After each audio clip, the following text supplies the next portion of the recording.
Great. Thank you, everyone, for being with us here today.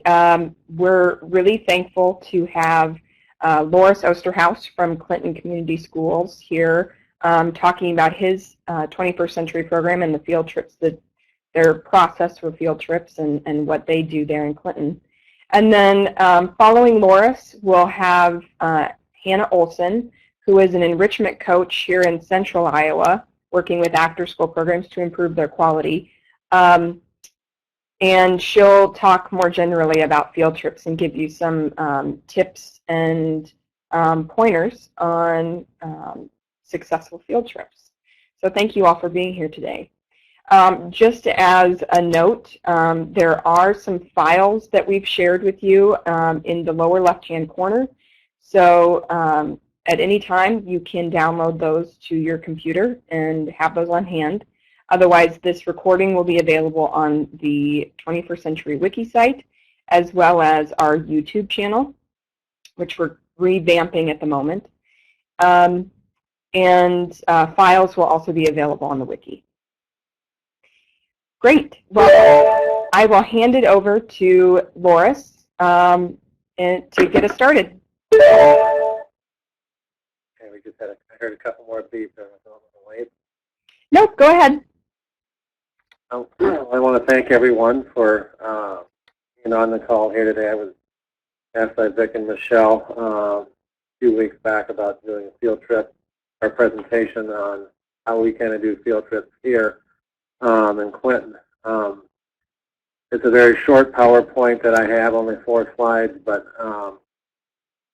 there's a lot of things I can cover with each bullet point that I have in these slides. And I'll go through this here. If anybody has any questions, or if I'm going too fast, just let me know and I'll slow down. Or if you have any questions while I'm going here, don't be afraid to jump in and just ask. On the first slide, well, you see the big logo for Clinton Community Schools. On the second one there, going on to the second one, we have our mission statement, which was developed many years ago for us, and that does tie into our field trips, especially the enrichment learning opportunities that we give the kids here that are in the program.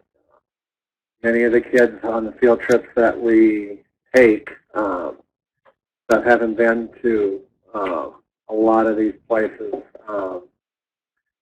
so far, and it gives a lot of these kids some extra learning opportunities and things they haven't experienced or seen before. So, so that's where our field trip trips fall under that enrichment learning as well. Just a very brief history and summary of what we've got going here right now, our current status. We do have 4 elementary sites that serve K through 5 kids here at the moment. We have 1 middle school site as well. About 2 years ago, it used to be 2 middle school sites until a new middle school was completed about a little over a year and a half, 2 years ago. So it combined into 1 middle school site now. Overall, our programs began back in 2003 with 3 elementary sites. And the following year, we expanded to 6 sites in 2004, and that's when I came on board at that time. We are currently, like I said, at 4 elementary sites and 1 middle school site for a total of 5 sites that we have going on here currently.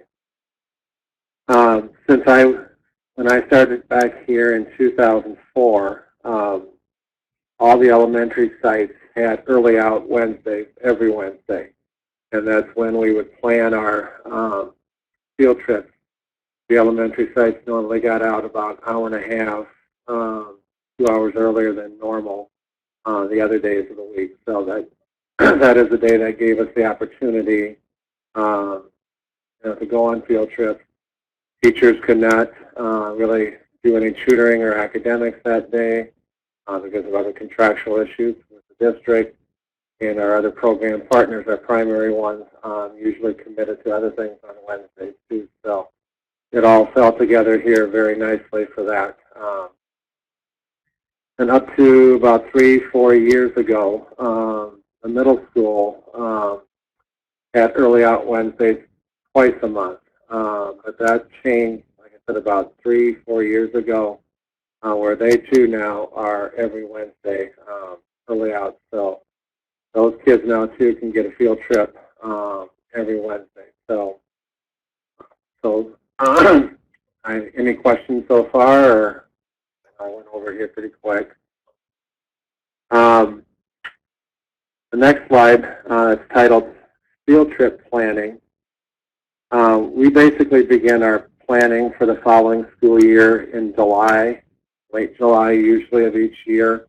After our summer camp is over in mid-July, we have our staff. We have 2 staff at each site. So then that begin the planning, again, right after our summer camp ends.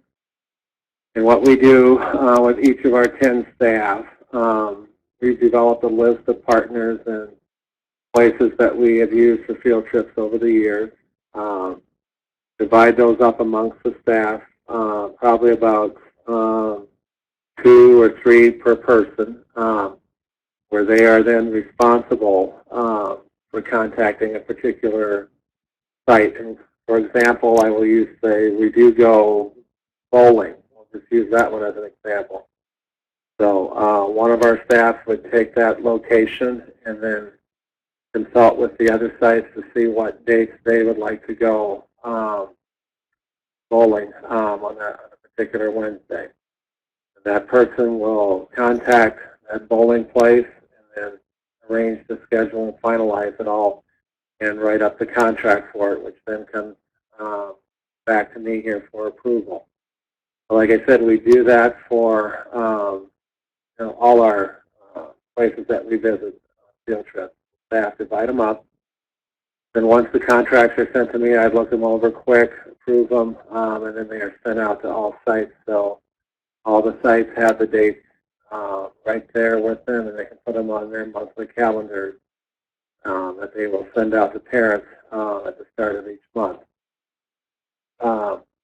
And what staff do as well, they are also responsible then, if it needs a school bus, to submit bus requests at least 2 weeks in advance, so to make sure that we have a bus that's available to take the kids wherever we're going. We usually cannot get a bus until about 2:30 each Wednesday. School dismisses at 1:30. The reason we can't get them until 2:30 is because many of the drivers that we use for our field trips have to take the other kids home at 1:30 first, and they come back and help us with our field trips. So our field trips usually start at 2:30 and go to about 5 o'clock every Wednesday. So, and then, like I just mentioned a minute ago, the calendars and newsletters with the schedules and stuff are sent out to parents a month in advance. Or, like for example, March, we sent out and posted our calendars about 4 or 5 days ago, so parents have that in advance. They know certain days, like if they would go swimming, that they need to send a towel along, or make sure their child has swim trunks along. So we try and keep parents informed of what's going on here too in advance. Then the last slide here. These are some of our locations and our partners, and I know a lot of these places, if any, will ring a bell with any of you, but I kind of wanted to put them down there to show how many partners we do work with in terms of field trips. And I divided them kind of into 3 columns. On the left there is paid partners. Those are places we go to that we do have to pay a fee of some kind. In the middle there, in-kind partners. All these places in the middle there are places we can go at no charge. They don't charge us any fees for the kids to get in or use anything at that particular location. Then on the far right, some Wednesdays, some of the sites do not go anywhere, but they do have a longer program or activity on site that day, and those are just some of the examples that we have there, like reusable usables. There's a contractor we came across here a couple of years ago who comes in and teaches the students how to use stuff that has been used before, like certain plastics or cups or whatnot, that most people would normally throw away, and they show kids how they can reuse different products after they've first been used. The sheriff's office oftentimes comes in on Wednesdays too if they're not going off-site for a field trip to do different activities like with canine dogs or 911 or computers, or we also have done crime scene investigations, especially for older kids, which the kids really like. Putnam Museum Outreach, which is from the Quad Cities, comes up here and does some science and STEM activities at most of the sites here throughout the year and summer. The Extension Office occasionally comes in on Wednesdays, too, to do some science activities. Like I said, we do other various STEM activities, too, that are brought in on site. But I think we all know, too, that our budgets are tight and all that. And so it's that list, I guess, in the middle that we're the most happy with. We've got a long list of partners there that, are working with us, providing field trips and education to our kids at no cost. So that's very important too for us. So it saves us money, and kids get a good experience and have a lot of fun and learn a lot of things at each of those places. So anyway, I think that in a nutshell, probably, I went through it kind of fast. I'm open to any questions here. Yeah, Loris, this is Michelle.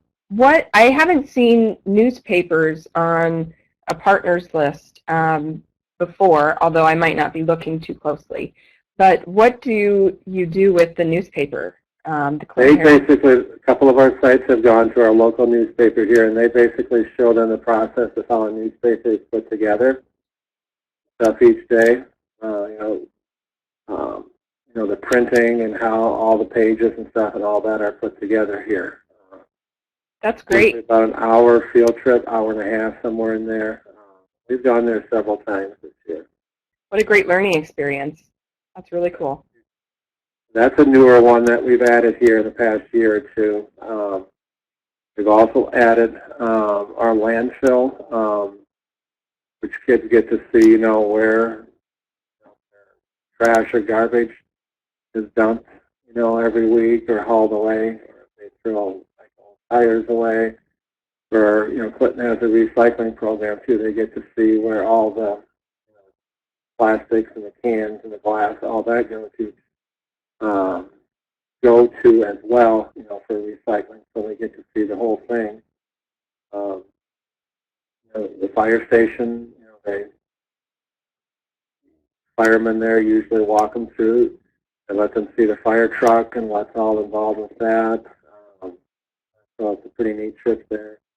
Lock and dam tours. Our staff get a little bit nervous with that one. The younger kids, because they let them go right up to where the dam is and where the water is out of the dam. So sometimes staff get a little bit nervous with the younger kids because you got to watch them very close.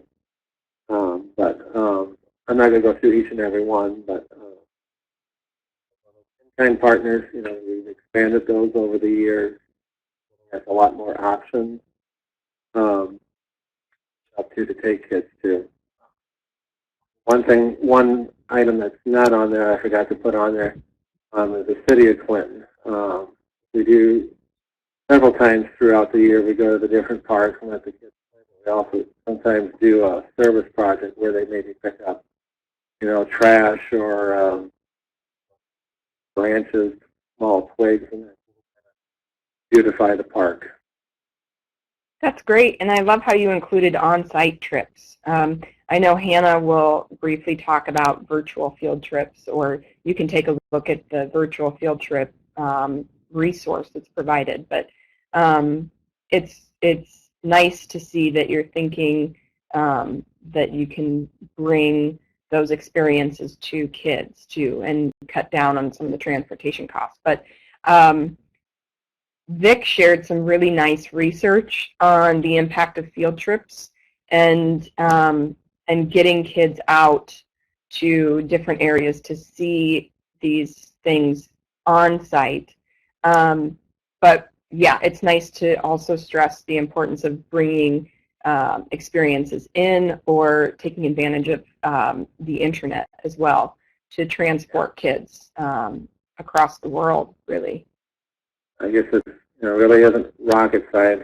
We've just made a commitment over the years here. Field trip is, it's an earned thing. Kids just don't, not automatic. There are behavior and attendance expectations with that too. So the kids, know that and keep that in mind too, because a good number of these places that you see on the screen here are just across the river from us, and many of these our kids haven't even been across the river here a few miles to see many of these places. So because they can't afford it, or parents don't have the time or the money to take them there. Great. Well, it looks like you have a great great variety of partners that you're taking advantage of, and I think thinking of Clinton, which is a little bit of a distance from Davenport and certainly Dubuque, but you're taking advantage of local resources too, which is really good to see. So thank you very much. And most of these on your screen are school year field trips. During the summer, we do expand a little bit more because we have a little more time. During our summer programs, like the Niabi Zoo in the Quad Cities, and there's also the River Museum, as a couple examples. So again, those on your screen that you saw here are primarily during the school year. We'll expand that a little bit more during the summer. Great. Well, thank you, Loris. I'll open it up to questions from those that are on the phone line or online. But Vic had a really nice comment about field trips as learning experiences and an equalizer in equity of education. When we think about, like Loris, you had mentioned, kids not having the opportunity to go just over the river from Clinton. Right. That's a real equalizer in experience, and imagine all of the skills that kids build through these experiences, and they're able to form connections, for instance, with what they read or what they're learning, and that's really the key to getting kids excited and making sense of their learning. So it's great to see that we're taking full advantage of all of those partners that are out there. Yeah, we've got a pretty good base to go from. So, we try and mix it up here too a little bit with fun activities like bowling and swimming too. They are kids, so we mix a few of those in too, because we feel that's just as important yet too. For the kids to be able to experience that too, as well as the educational or enrichment type field trips. So, absolutely. Balance it out here and give them a wide range of opportunities. Great. Well, thank you, Loris. I don't think there are any other questions. Okay. I will move on to Hannah Olson, who is an enrichment coach here in Central Iowa, working with after-school programs to improve some of their practices or strengthen some of their practices. She's going to talk about how to make a field trip a truly enriching experience. So really setting it up for kids to make those key connections. A lot of our work is around literacy And we talk a lot about the importance of connecting their reading to context and getting kids to understand what they're learning. And so these are really key experiences for kids to make those connections. So Hannah, I'll send it over to you. Thank you. Like Michelle said, I'm Hannah Olson. Good morning. You should see the slideshow on your screen. Today I'm just going to go over, I would say, some information on how to make sure that your field trips are meaningful. A lot of times that's the second step. Once you have a program that is regularly traveling, making sure that there are intentional connections behind what kids are learning in school, what kids are doing in programming, and what happens on the field trip. And I think the second piece is just focusing on planning and preparation, because one of the things, I would guess all of us have learned from practice is that the best field trips are the ones that are prepared. And everyone understands what they should be doing and can get the most out of activities that are planned for that day. This slide talks a little bit about the research. I think a lot of this is pulled from research that Vic previously shared with us. One of the things we know is that field trips enrich and expand the curriculum. And kind of to go back to the earlier comment about providing kids with experiences they've never had, I think one really important connection to curriculum is a lot of times field trips help students to create context for things they see. I often think about a state test that has a reading passage about skiing. And a student who has lived in the same zip code for their entire life and never traveled outside that zip code might not have the context to understand the content in front of them. But if you can do a field trip to like a Seven Oaks recreation area and help them to see, when you're skiing, it has to be snowy. You have to bundle up, and you very easily could get hurt. Those are some things that will help them kind of show their true ability on that test versus failing because they didn't understand the context. A second thing that research has told us is that field trips strengthen observation skills. I think anybody that has been on a trip with a student can relate to this. They find a ton of cool things, and I'm always amazed at the things they point out to me that I never would have noticed or seen. They increase the knowledge of a subject in a really dynamic way. I don't think they involve preparing a ton of direct instruction. Kids have a pretty incredible ability to, learn things on their own. And oftentimes they can learn things with our support. If you're visiting a museum, many times kids aren't used to reading the placards or they don't understand what's there. So kind of putting them in that situation with positive adult role models who can help them to navigate exhibits actually teaches them a lot more because they can read and digest that material on their own. And the last thing that research tells us is that field trips expand awareness of community in the world, which is something that we've talked about and something that's incredibly important for the students that we serve. Going back to kind of the beginning, when you sit down to think about a successful field trip, I think the two important things to consider are the educational content. So what sort of background do you need to build with students before you go on this field trip? What are your goals? Is there any subject-specific vocabulary you want them to take away from this visit? And what sorts of real-life connections are you trying to promote?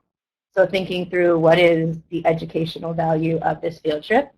And the second piece is the less fun piece, I would say, but equally important, the logistics, thinking through costs, transportation, permission slips, volunteers, chaperones, medical concerns, safety, really important things that we do day in and day out for our kids, but that become especially challenging when we're not doing them in the environment that we're used to being in. When you go to choose a field trip, it's really important to come up with a deeper purpose than just getting out of the classroom. there are a lot of connections that can be made. You can think about exposing your students to science, history, culture, nature, whatever it is that relates to the season, your programming, and what is happening in their school environment. And I think an important thing to highlight is that you can find an enrichment connection just about anywhere you go. When you think about having a deeper learning purpose, you might think a trip to the bowling alley is not something that aligns to the goal. When quite honestly, I'm an adult that has no idea how bowling is scored. When I think back to bowling field trips, no one took the time to teach us that. If it weren't for the machines, I wouldn't have any idea. So just thinking through what are the activities you can do with the field trip to kind of enhance the educational experience for kids. And again, scoring bowling is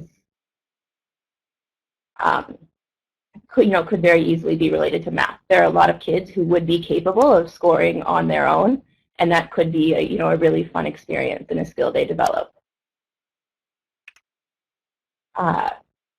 As you prepare to go on a field trip, one of the important things to do is to prepare yourself. A best practice ideally would be to definitely contact the site before the visit, but also travel there on your own to get a sense of the environment and perhaps anticipate some of the challenges or the problems that could arise on the day of so that you're prepared to respond to them. You also want to make sure that you're communicating with staff about available activities, curriculum, and materials they might share with kids in advance. A lot of field trip providers have this information available. Some of them have it on their website. In certain situations, it's harder to get, but it's definitely worthwhile because if you think of, a museum or a library, there are paid positions that are responsible for, educational programming, and the job of these individuals is to create these activities. So in a lot of cases, it's not a matter of building from scratch, but you actually have, the ability to take some really quality resources that are there and adapt them for use in your program. Another tip would be when you visit to take pictures or a video. You can also get these online if you haven't visited to get your students excited about where they're going and what they're going to do. Kind of after you've prepared yourself, the next step would be to prepare the students. And in order to get the most out of your trip, you want to give the students as much background knowledge as you can, and you want to make sure that your goals are clear. We find that kids are more focused and more engaged when they know what the end result is. So it's important to share that with them up front. Planning activities in your daily schedule before the trip that focus on the educational content can help to build the excitement and prepare students to get the most out of the field trip when they're there. As I said earlier, it's important to give them a goal. A lot of times you can do that in the form of a challenge. If you're visiting something like a zoo, you can talk about the things you want them to look for and the things you want them to find. It's also a great time before you go on the field trip to share any special vocabulary students may need to know. One, it's going to help them do better when they get there, because a lot of times presenters or tour guides at field trips will use this vocabulary without thinking about the background of students. So just taking this as an opportunity to, deepen and expand on that text-rich environment that I know most programs already have going. A couple of other ways to get students excited, as I said earlier, looking at websites or clips from the location you'll be visiting and taking pictures. And a key component when it comes to the educational content and making a field trip meaningful for students is definitely taking the time to reflect on the trip, either at the end or when you return to the site. So thinking about setting aside a time and a space to allow students to share and discuss what they observed really is meaningful to them because it gives them the time to verbalize those personal connections they've made. And as a leader, as an educator, I think that's a fun time as well, because a lot of times it's in that reflection time that I realize, students got 10 more things out of the trip than I ever anticipated. It's also a perfect opportunity to develop an activity or a project based on the field trip that students can do when they return to your program. When I think back to the recycling example, if they're at a center that's showing them how to reuse everyday activities, it would be really cool for them to be able to come back to your site and in the coming weeks make some of those projects on their own. So after they've learned about how it's done, giving them a chance to incorporate their own creativity and make their own final product. I'm going to pause here. Does anybody have any questions about educational connections, strengthening educational connections, that component of the field trip?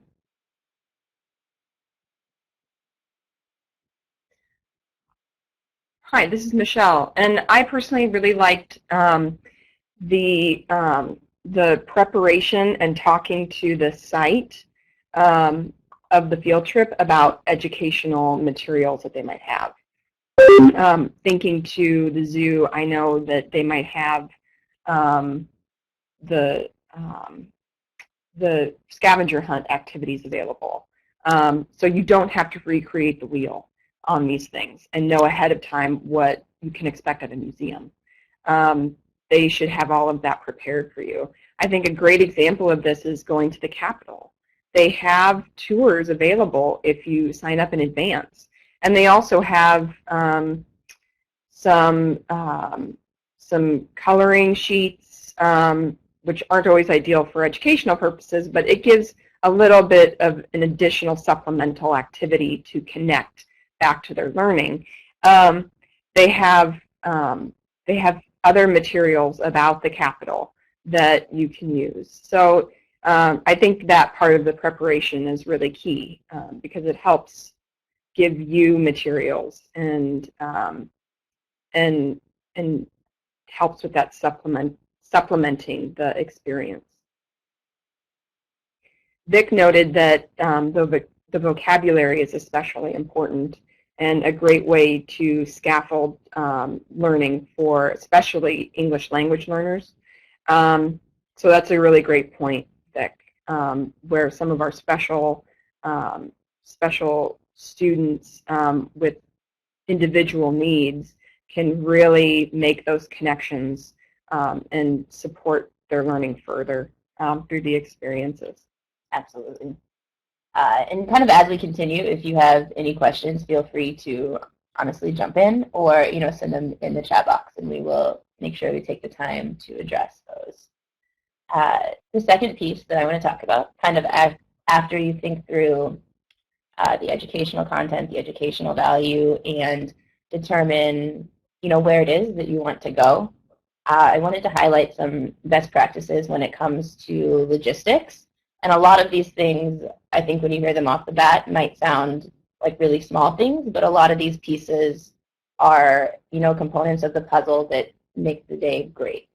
And the better prepared you are, the better experience that's had by not only your students, but also your staff. I think when you think about program staff, a lot of them enjoy field trips, but a lot of them are also very stressed out by the responsibility that comes with it.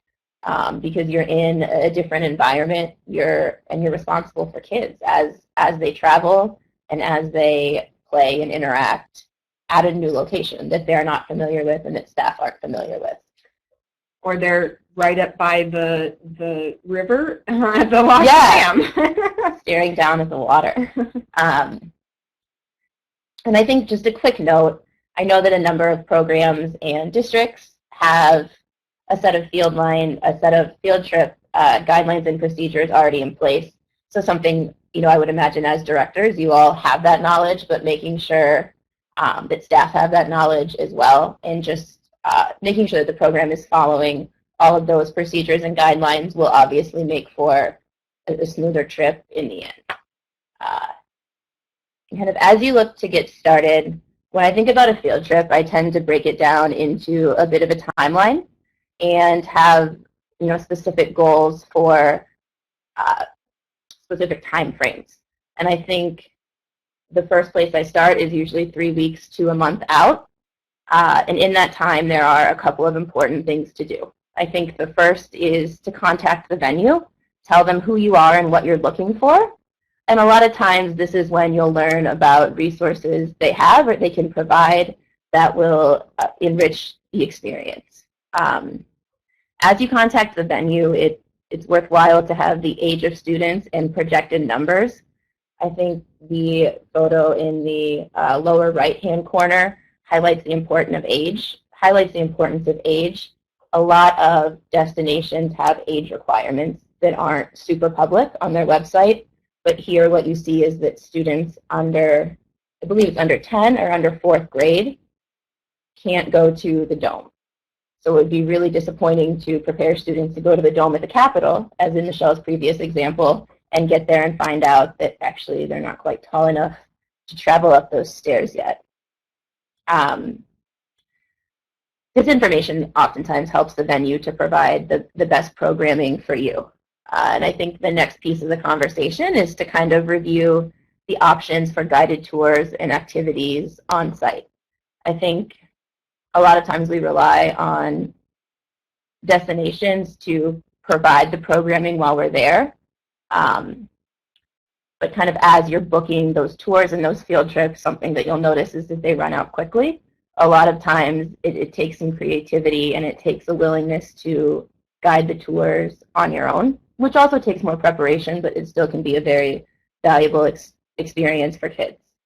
You know, as you talk to the venue, cost is obviously something that's going to come into play, making sure you have all of that information up front so you know you can budget accordingly, or if you're going to ask students to pay to attend the field trip, you have a reasonable number for them in advance. And, you know, while you're talking to the venue, whether you're communicating via email or on the phone, obviously make sure you schedule the trip. Identify the date and time and get that on everybody's calendar so that the time is there. After you contact the venue, I think the next thing to think about is transportation. How are you going to get to and from where you're going? A lot of times this is buses, a lot of times this is vans, but just thinking through who's driving. And, you know, we talked earlier about bus contracts. A lot of times there's a lot of legwork to do to secure transportation. So thinking about this 3 weeks ahead of time generally gives you the time you need to make sure that on the day of the field trip, there's a bus to get on. After you've contacted the venue, decided on the activities you're going to do, secured transportation, the next best practice obviously would be to draft a schedule, a temporary itinerary. Obviously, we know these things can and should be flexible. I included this itinerary because it highlights something that I often don't think of in advance, which is food. You know, as we're thinking about taking kids places, it's important to make sure that they're fed. So, you know, is there a snack option on site? Is this a situation where you're going to need to take the snack from the school? And if it is that situation, if that's something you can do. I know a lot of schools require you to eat the snack in the school cafeteria, but making sure that's provided for. If kids are going to need a meal where they're at, making sure that either you provide it for everyone or you take a couple of extras, because a lot of times kids will forget. Other thing on here, and my favorite thing about field trips, is the gift shop. So just understanding going into it that a lot of locations do have gift shops, and that can be a tricky issue to navigate. You want to think through how you're going to do that. You know, I think it's perfectly fine to not allow kids to go to the gift shop, but if you do, you want to make sure that, you know, it doesn't end up in a situation where, you know, certain kids are buying everything and other kids are not feeling good because they weren't able to. So some ideas here, and I don't know that there's a best practice, would be to communicate to parents if there is going to be time to go in the gift shop, to do something like set a limit. Please don't spend more than $5 cash with your student, just to kind of prevent, you know, any of those situations that could occur and kind of take away from the field trip for students. And then 2 weeks out, after the trip is booked and transportation is confirmed, the next piece is often thinking through how to communicate with parents, which most commonly I think is done in a permission slip.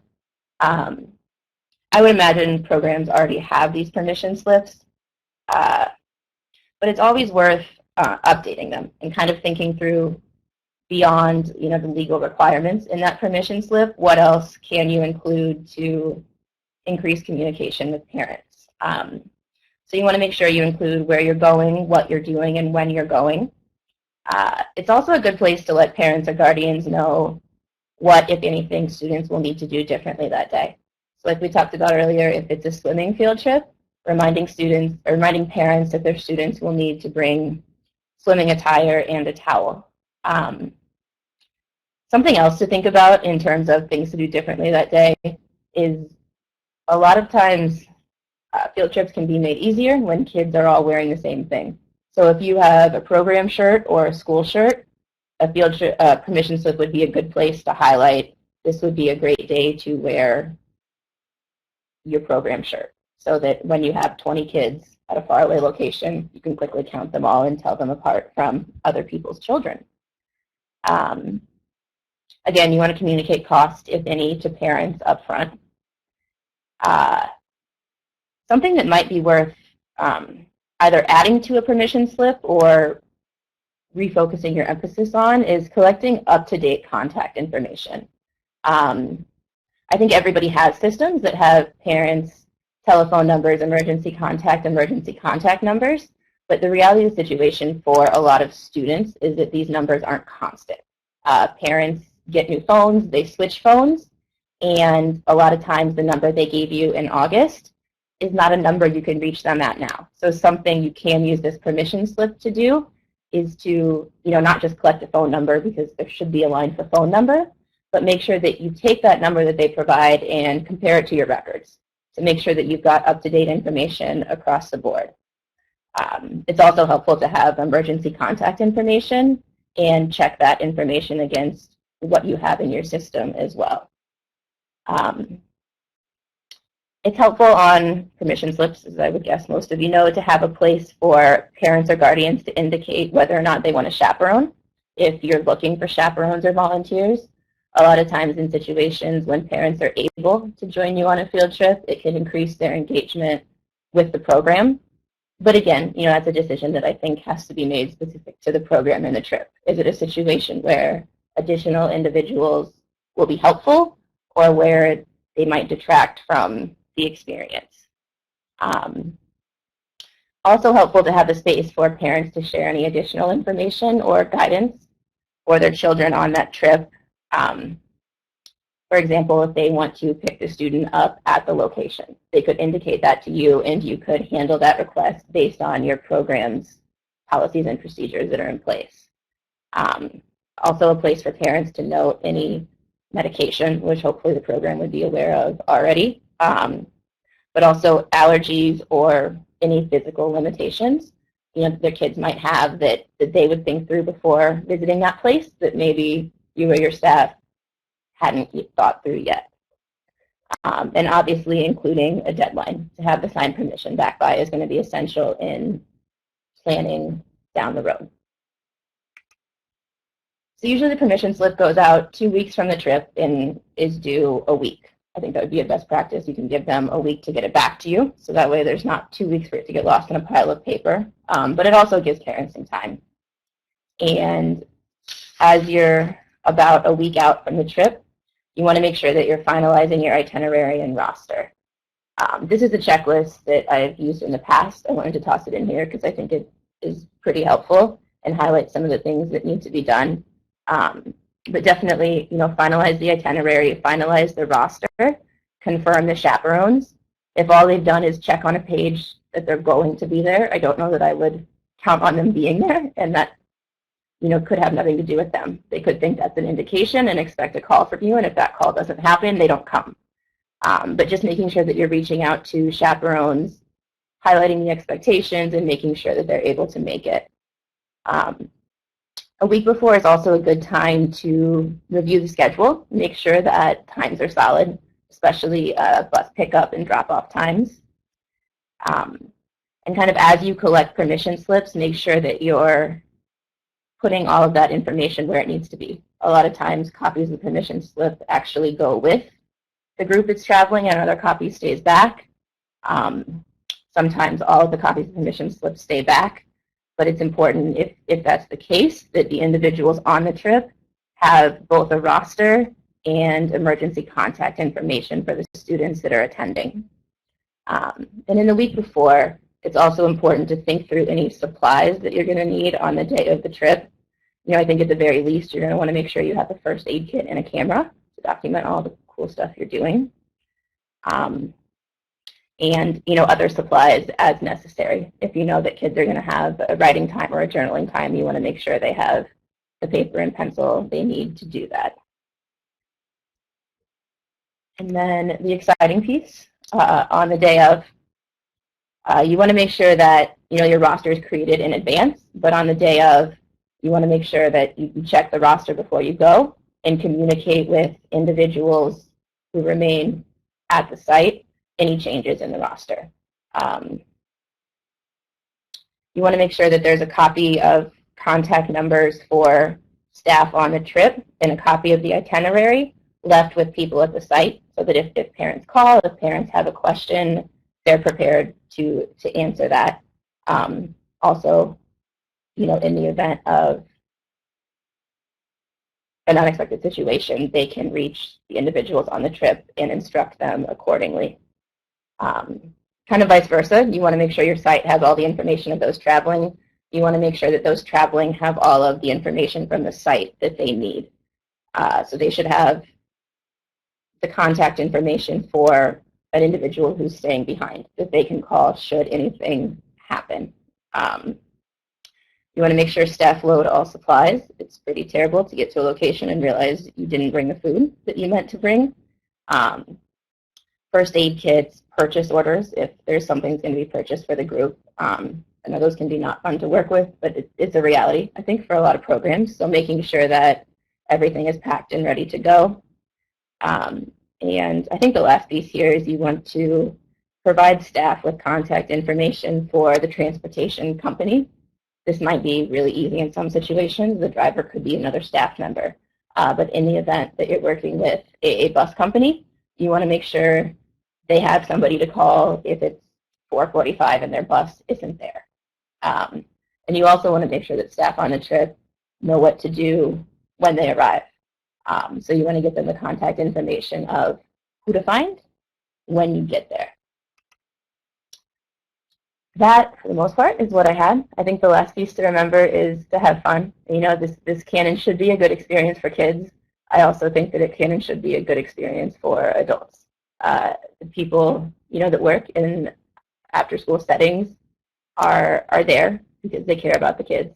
And I think it's really incredible to give as many people as you can the opportunity to see how kids benefit from these field trips. And I imagine that potentially your own staff haven't been to these places too. So you can look at it as a staff development opportunity.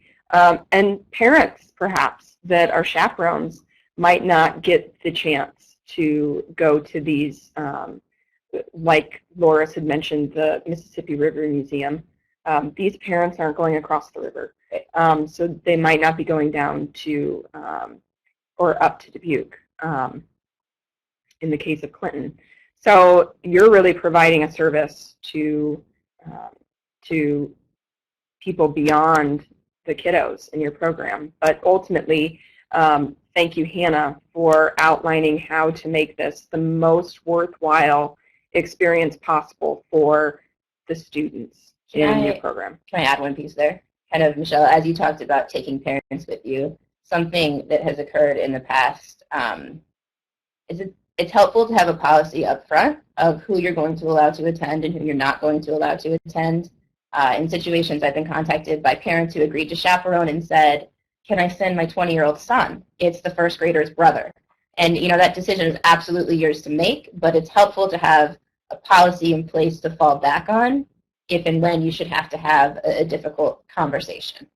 Yeah, that's kind of a one-off piece, but it definitely happened, and I caught myself in the situation going, I don't know, do I want a 20-year-old going on this trip? It was a tough decision to make, and I think it would have been helpful to have had some guidance prior to that so that we could be consistent.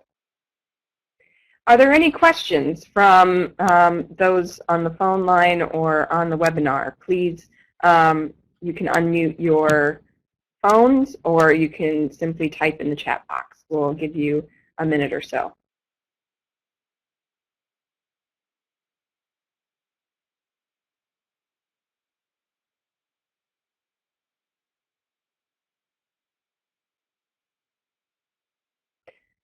Well, I want to thank our speakers for joining us today and giving us this great information. Like I had mentioned, the resources will be available on the wiki. I will do that today. And Hannah is certainly available to answer questions. If you have them, just contact me, Michelle, if you want her contact information. We appreciate your time today. Thank you for joining us, and we'll see you next month. Thank you very much. This was a great conference. Bye-bye. Great. Thank you. Really so.